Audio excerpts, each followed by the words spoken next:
Charlotte crée très rapidement son équipage. C'est à partir de ses 18 ans qu'elle commence à multiplier les mariages et les naissances. Ces deux aspects sont à la base de l'empire naissant pour celle qu'on commence alors à nommer Big Mom. Pourtant, une partie de sa vie sera concernée par les Rocks.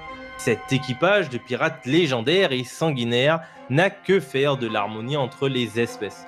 Cela n'empêche pas Big Mom de suivre le capitaine, toujours mystérieux, Rox dit Xebec.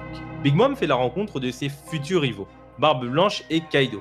Ce dernier d'ailleurs sera pris sous l'aile de la pirate. À la suite de l'incident de God Valley, Big Mom décide de reprendre son rêve de départ.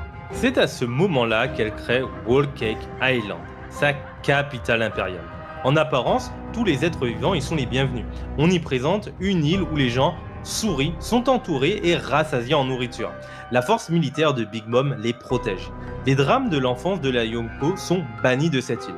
Toutefois, derrière les apparences, se cache un système politique autoritaire, voire despotique. Les habitants doivent apprendre à gérer les crises d'hystérie de l'impératrice.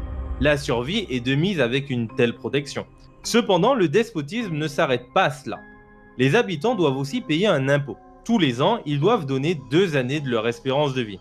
Grâce à cet impôt, Big Mom peut donner vie à de nombreux objets et renforcer sa force militaire. Elle draine littéralement la force vitale des habitants de son empire pour renforcer sa propre puissance.